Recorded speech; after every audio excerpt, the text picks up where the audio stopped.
set some challenging goals. Don't wish it was easier. Wish you were better. Don't wish for less problems. Wish for more skills. Set some goals that'll make you stretch. Become more than you ever thought you could become. Not only business goals. Set some personal goals. Who do you want to become? And set some goals for your family. They're depending on you to help set their goals. They can think of some things, but you've got to fill in all the rest about what's important for family, for future. So take on that responsibility of setting family goals, personal goals. If you're married, it's goals for your marriage. If it's friendship, it's goals for your friendship. Here's the deal. Reasons make the difference in how your life works out. When I first met my mentor, I'm 25 years old. He said, Mr. Rohn, I think you've got enough desire. I think you certainly have enough ambition. You're certainly willing enough. Probably what you need now is enough reasons to change your life. And if you have strong enough reasons, you'll get up a little earlier and stay up a little later. Listen a little more carefully if you have enough reasons. So I'm asking you, while you're here, spend some time on that. And especially when you get home, find some time to get away. You and your husband, you and your wife, get away, set those goals, get together with the family, set some more goals, get together with your organization when you get back, set those goals. One of the major reasons for setting goals is for what they make of you in achieving them. My teacher advised me when I first got started at age 25, he said, Jim, why don't you set a goal to become a millionaire? He said, it's got a nice ring to it. Enough zeros to impress your accountant. And he said, I'm here to help you. You're only 25 years old. You've been to 1 year of college. You've got a beautiful family, every reason to do it. Why don't you set a goal to become a millionaire? And he said, here's why. And I thought, he doesn't need to teach me why. Wouldn't it be nice to have $1 million? He said, no, then you'll miss it. He said, here's why. For what it will make of you to achieve it. I'm telling you, that statement changed my life. Set the kind of goals that will make something of you to achieve them. He said, now, once you become a millionaire, what's important is not the money. I thought, that's kind of strange teaching. He said, honest, it isn't important. He said, you could just give the money away. Now, I did better than that. I lost it all. By the time I was 31, I was a millionaire. By the time I was 33, I was broke. But when I lost all my money, guess what? I found out Mr. Schoaf was right. What was valuable was not the money. What was valuable was what I became to earn the money. The skills I had, the knowledge I had about the marketplace, the values that I had going for me. They were more valuable than the money. And here's an important statement to remember. It's not what you get that makes you valuable. It's what you become. So part of the key here is to set the kind of goals that will make something of you. Don't set them too low, so that you don't have to grow and you don't have to read and you don't have to try and you don't have to stretch. Don't set them too low. And then don't sell out. Don't go for something that's going to cost you your virtue or cost you your values or sell out your principles. There's a good middle road here to follow. Goals that will inspire, goals that will help you grow, change, develop, and become better than you are. What kind of person must I become to achieve all I want? Now we've got two things working. What you become helps you to achieve, and what you achieve helps you to become. And the more you become, the more you can achieve, and the more you achieve, the more you can become. Who knows which affects the other the most? So now just write this exercise. Start with a few sentences. Your concept of the person you think you must become to achieve what you want. This is time for a little truth here. Maybe you need to become much wiser than you are at the moment. You need to become stronger. You need to have better health. Maybe you need a little coaching. To really become the person I want to become, I'm going to have some coaching. Physical coaching, spiritual coaching, developing skills coaching. To be the influence you want to be, you got to build an incredible reputation. What kind of person must I be to attract all that I want in my life and the people that I want and the opportunities that I want? When you knock on the door and opportunity opens, You must stand there as a very attractive person, or you may not be invited in. Make these notes. The key is to put everything on your list. Now, the key is to take it out of your head and put it on paper. You know, you can dream about what you want, but when you start committing it to paper, now it more formalizes. Information now starts to make a composite of an idea. And ideas can turn into hotels. Ideas can turn into enterprises. Ideas can turn into a fabulous career. We need the information. We need the stimulation. Now, jot this down. It's very important, if something's not that important to you, to take it off your list. You don't have to accomplish this whole list. But if you had 100 items on your list and you accomplished 80, who cares about the other 20? If you got the biggest share of what you went for, wouldn't that be enough? And the answer is probably yes. It'd be overwhelming. Okay. So you can rearrange this list. You can change it. You can tear it up and start over. You can say, oh, you know, last year I thought this was so important. That's not important to me anymore. The things I've learned in the last 12 months, I've changed my whole goal list. I thought this was so it. Now, here's the next note. There's two great words of antiquity everybody should learn. Here they are. One's positive and one's negative. Here's the positive word from antiquity. Behold. That's the positive word. Behold the possibilities. Behold the opportunity. Behold the future and give it design. Behold and look at the chances you've got. Behold, spring has come. Behold, the day has arrived. And the sun is shining and the shadows are fleeing away. Behold, the next person you can meet might be your friend for life. Behold, the next person might be a colleague forever. Behold, that's the positive word, behold. Now, here's the negative word, beware. Now I want to give you a sentence to jot down that's very valuable. Here's what it is. Beware of what you become in pursuit of what you want. Beware. All of our lives, we have to deal with behold and beware. When a kid goes to school, it's behold the opportunity and beware the dangers. Behold and beware. So beware of what you become, pursuing what you want. Some things I went for in the very beginning cost me too much. I got so obsessed with some things that I found out later the price was too big to pay. If I would have known better, I never would have paid. But sometimes we learn when? After. So don't become so obsessed with something that you lose your sense of reason or it costs you your friends. Don't be so obsessed with something that you compromise your virtues and your values. Beware of what you become in pursuit of what you want. Don't sell out. It's not worth it. And now here's the last note.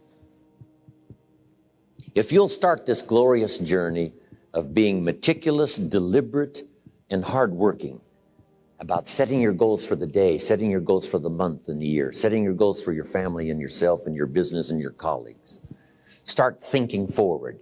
Here's what you will become: a major contributor, not only to yourself, but a major contributor to others. And that's exactly what you want. Now, here's what's called the self-knowledge acid test. Quickly, without thinking too much about it, quickly list your 3 most important long-term work-related goals. Achievements that you want to make. Achievements that will take a while to get. Write them down. Again, without thinking too much about it, quickly list your 3 most important personal and spiritual goals. Things that will make a difference in your personal life. Is it going to church more often than holidays? Grasping all you can from the Sunday sermon? Is it spending more quality time with your kids? Is it turning the TV off during the dinner hour and actually talking about the important things in life with your family? Is it making more dates with your spouse? Is it planning a much-needed family vacation? What is it? What are the important goals in your personal and spiritual life? Is one of them making a conscious effort to exercise more, to eat better, to lose some weight, to get in shape? What are the 3 most important personal and spiritual goals that you have? Write them down. Doesn't matter what they are, just write them down. Now, take some time to really visualize what the achievement of these goals would look like. What does your future hold for you if you landed that big client? What does your future look like if you got that promotion? If you spent more time with your family? If you planned more outings with your spouse? What does your future look like? Really spend some time on this now. It's important stuff. What does it all look like? Ask yourself, is this really my goal? Is this truly what I want? Is it a positive goal? Is it important enough to me to become what it takes to reach this goal? Is it mine? Is it worth it? Redefine what actually is important to you. Redefine how hard you'll really work to get them. Now, there are 2 parts to this goal setting and redefining process. Number 1, don't set your goals too low. An interesting thing that we teach in leadership: don't join an easy crowd. You won't grow. Go where the expectations are high. Go where the demands are high. Go where the pressure is on to perform, to grow, to change, to develop, to read, to study, to develop skills. Now here's the second part on setting goals. Number 2 is don't compromise. Don't sell out. There were some things I went for back in those early years that I paid too big a price for. If I'd known back then how much it was going to cost me, I never would have gone for them. But I didn't know. Don't sell out. Achievement means moving forward. And in order to move forward, you must be motivated, inspired, ambitious. You must have dreams and goals that create ambition. Good ambition, positive ambition. Now, ambition does not mean being greedy. It does not mean being selfish. It does not mean getting ahead at the expense of others. Ambition is not greed. Ambition is not avarice, an all-consuming desire for wealth. Ambition is not hoping you can win at the expense of others. Ambition is not greed. Ambition is an eager desire to achieve, an eager desire to get ahead in life, to do more for your family, to prosper in health, wealth, and relationships. Now, desire does not always translate into ambition. Desire is what you want for yourself: a bigger house, a better car, a fatter bank account, a better life. I desire to have these things. Ambition is how you get there. Desire is sometimes healthy. Desire is sometimes unhealthy. Desire might say, I want the tallest building in town. The destructive side of desire might urge you to tear all of the other buildings down. I guess that's one way to do it. You might get away with tearing down the first one and maybe the second one. But in your desire to tear them all down, sooner or later, some guy is going to be standing out in front of his building saying, I'm on to you, get out of here. And pretty soon you're no longer known as a builder. You're known as a destroyer. Now, the second way to have the tallest building in town is to see it, dream it, and plan it, and put your team on it, work on it. Go through all of the steps to get there. Do it right. Have the ambition to be the owner of the tallest building in town. And go through all of the right steps to get there. If you really want it, and have the skills to do it, and the patience to weather all of the storms, your ambition will lead you there. Having the ambition to do what it takes to get you where you want to go is good. Ambition is creative and constructive. Ambition is an expression. It's something inside of you want to express in a positive way. I'm sure you have dreams of accomplishing great things. Are you ambitious enough to realize these dreams? Are your dreams strong enough to pull you toward your future? Are they vivid enough to see the end result now? Are they worthy of doing until you get there? What are your reasons for creating these dreams? Reasons vary from person to person. The list of reasons. Why is it so important to achieve these dreams? What are you trying to express? These reasons for accomplishing great things are different for everybody.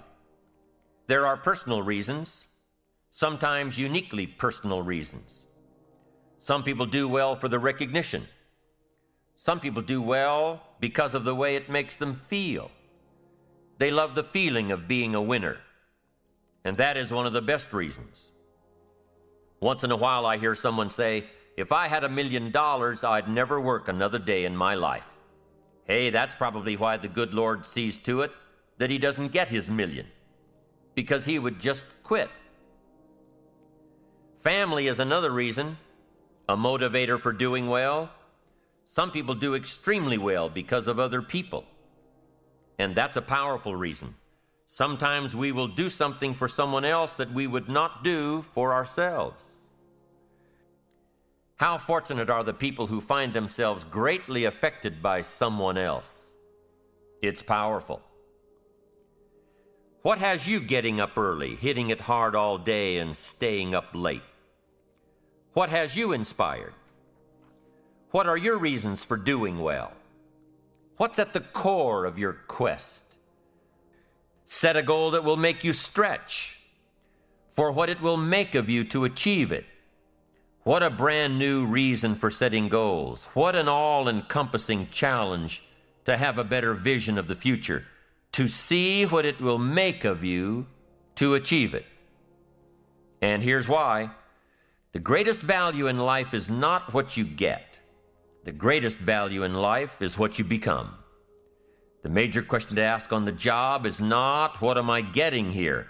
The major question to ask is, what am I becoming here? It's not what you get that makes you valuable. It's what you become that makes you valuable. Set the kind of goals that will make something of you to achieve them. Learning to live well, because the ultimate essence of life is not a Ferrari. The ultimate essence is not a home. The ultimate essence is not a bank account. It's not $1 million. It's not a fortune. Here it is. The ultimate essence of life is learning to live a good life. That's the key. Whether you have modest resources or whether you have mega millions, either way, the real key is learning to live a good life. For living the good life, here it is.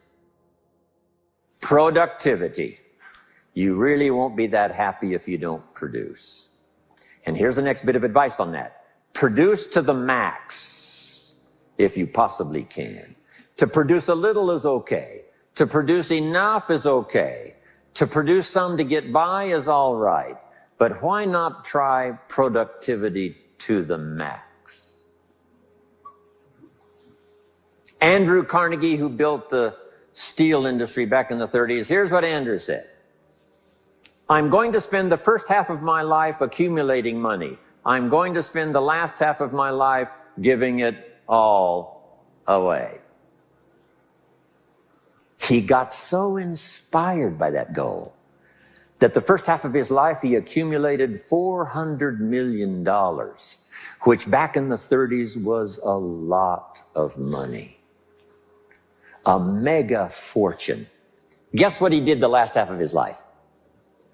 He gave it all away. I got a good question for you as we close. Here's the question.